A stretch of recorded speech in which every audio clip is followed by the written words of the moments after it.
life is so... You don't waste time. If you watch TV or are in the manufacturing sector, you have seen this boss lady a lot of times.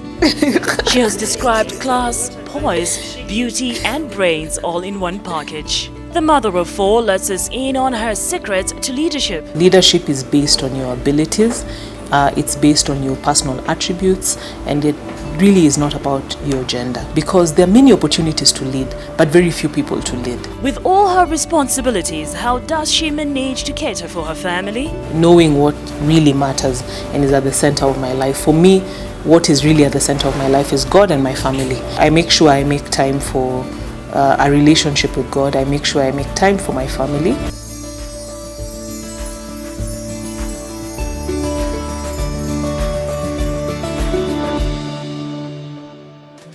It was her down-to-earth personality that struck me. Her drive and focus is one to be admired. I was inspired by her story. Join me for this candid conversation. Phylis Wakiaga is the Chief Executive of the Kenya Association of Manufacturers, KAM, which is the credible voice of industry with over 1,000 members.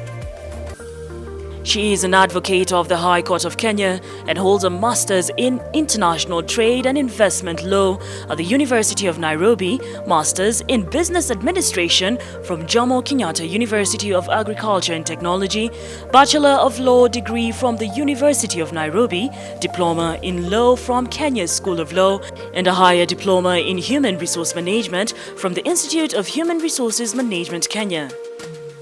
Phylis is an alumnus of the Swedish Institute Management Program on Sustainable Business Leadership and Corporate Social Responsibility and was part of the inaugural program for Africa in 2014.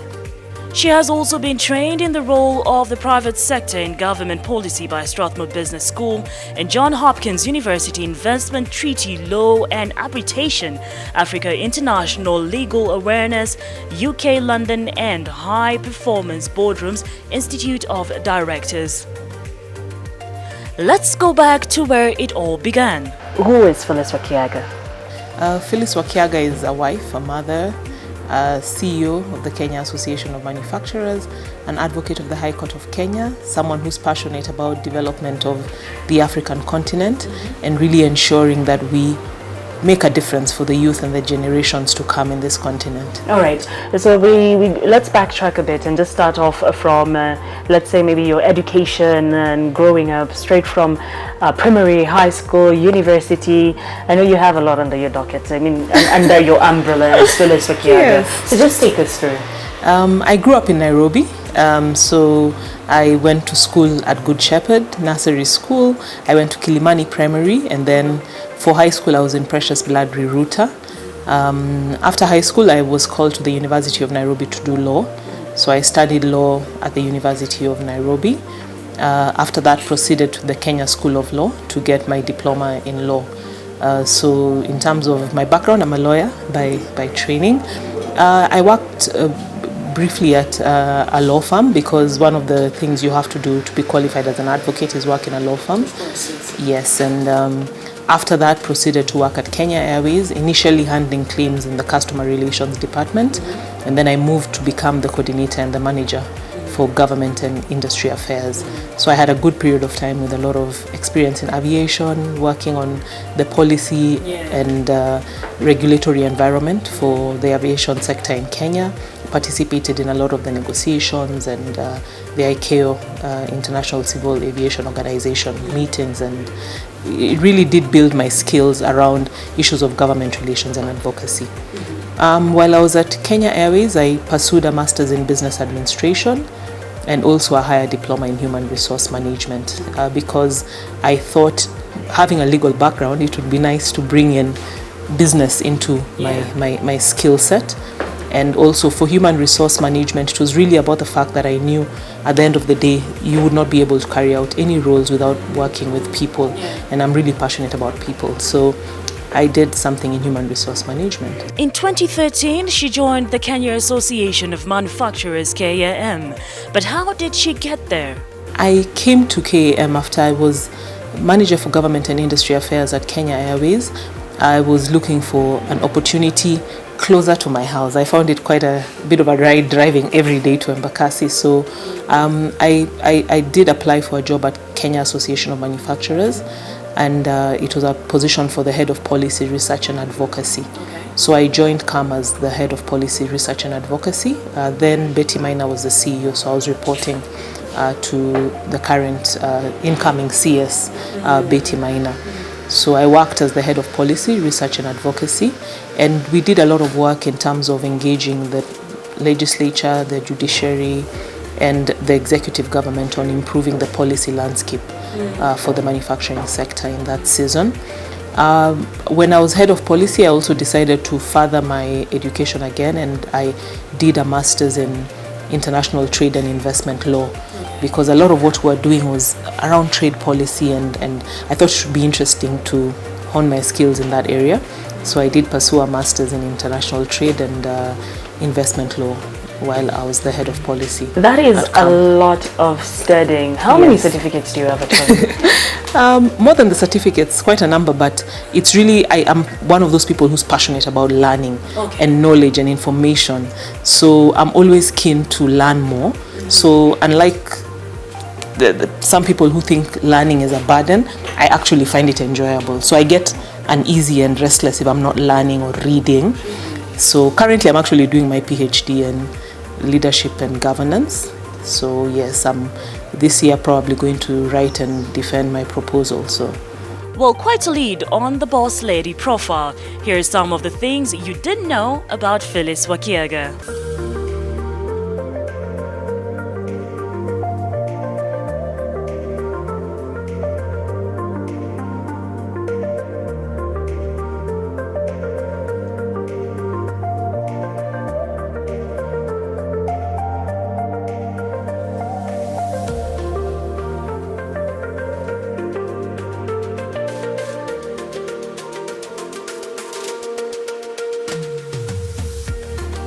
Name at least a couple of things or a habit that has made you this successful. I don't know if you consider yourself successful, but in our eyes you are successful. Thank you. Yes. So what would you say has gotten you this far? Apart from, of course, the fact that you have God in your life and God is the center of your everything, what would you say got you this far? I think discipline and hard work and being clear about where you want to go in life. I'm the kind of person who, anything I start, I'm disciplined enough to complete it. I'm pretty good at managing my time. I wake up early, I plan my time well, and I stick to what I commit to do.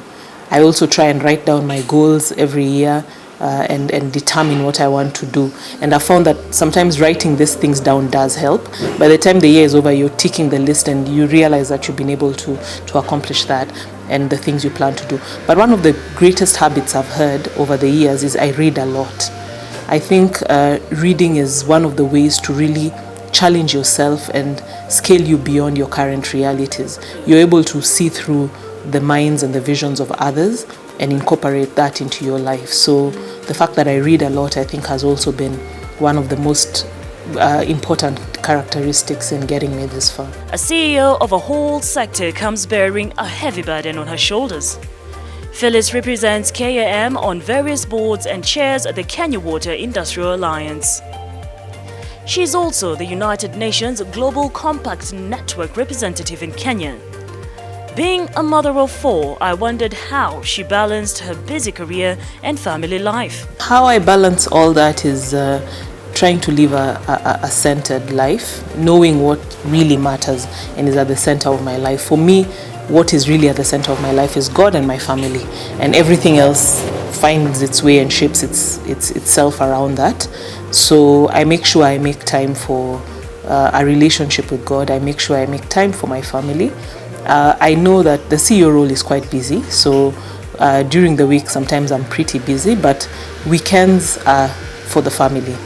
So my Saturday I spend the whole day with my kids. I go to church on Saturday, so I also go to church with them, and I make sure that I spend as much time as possible over the weekend with them. During the week also, as far as possible, if I can get home early, I'll help with homework and just hang out with them. And I try and make sure I try and cook maybe once a week, something that they would enjoy. So I still manage that. Yeah. And but it comes with a lot of support from my social structure. Sitting in such a position as a woman, what challenges or what obstacles does it come with? I think for me the journey has been interesting, and as any leadership journey, there are the challenges you face along the way. A lot of them is really around how you prioritize your time, how you build relationships, how you engage with the different stakeholders and ensure you're carrying everyone along as you do your work. So that has been really important in this journey. A lot of the time I've been in boardrooms or rooms where I'm probably the youngest and the only female in the room. But for me, I always say you bring your A game to the table. As long as you're bringing your A game to the table, it doesn't matter whether you're young, whether you're a woman. It's really bringing the A game to the table. But also ensuring that as a country, we are continuously building policies and systems that support women and young people to grow. Because unless we are deliberate about that, it's very easy to have situations where we do not ensure that we are meeting even what is our constitutional principle of the 2/3 gender rule. So that consciousness at farm level, at national level, and building the support systems that ensure and make it possible for women to scale up, whether it's a corporate ladder or to really bring out their best and contribute fully to society. So it's critical to just ensure that we are implementing them across board. All right. So from my understanding, I would say that you have a lot of work to do, or rather you are doing a lot of work, especially making sure that you represent women well when it comes to matters leadership. But how does a woman make it as a leader? If you would just give us an insight on that, because there's no book that is going to tell you, by the way, if you want to be a female leader, this is what you need to go through. Everyone has a different experience. So what would you advise other females out there? I think first of all, leadership is not gender-based. Leadership is based on your abilities. It's based on your personal attributes, and it really is not about your gender. So if we start from that, it means that for you to be a leader, whether it's in your profession, in your field, it is really about bringing your best to the table. So it means ensuring that you're on top of your game. Whether it's in your educational abilities, have you gone out of your way to ensure that you're top in your education space? Are you reading widely? Are you able to bring and add value to the conversations or to the platforms that exist? Then also the ability to show yourself up as a leader, because there are many opportunities to lead, but very few people to lead. So when those opportunities occur, at any level, I even say, being a class prefect in your class, my son who's in class 5, in his class there's a girl who's their class prefect, and when she became a prefect a few years ago, she was really challenged because the boys were bullying her. But I sat and encouraged her and told her, the fact that you've shown up and stepped up to become a leader is already a big milestone. So I think in whatever space we are in, when there are opportunities to lead, we need to be able to offer ourselves and become those leaders. But it's really what you bring to the table. So also ready to work on ourselves so that we add value to whatever process or conversations or platforms that we're involved in. All right. You're defending your PhD? In the course of, I'm finishing my coursework in April this year, and then I'll start writing in the course of the year. So I'll probably defend next year. So what next after that? Like, I feel like you've already done everything. Come on, you're a CEO. Now, would you like to be a president, maybe? Like, what next? Where are we going to see Phylis in the next, maybe, 2 years?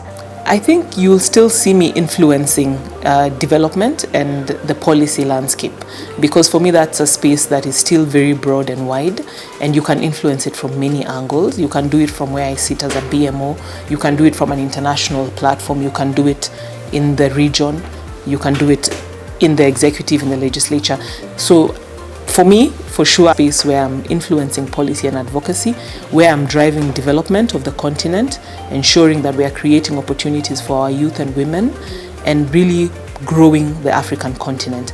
I'm a Pan-Africanist, so I'm really passionate about Africa and the ability of the continent to really produce its own solutions, opportunities, and growth.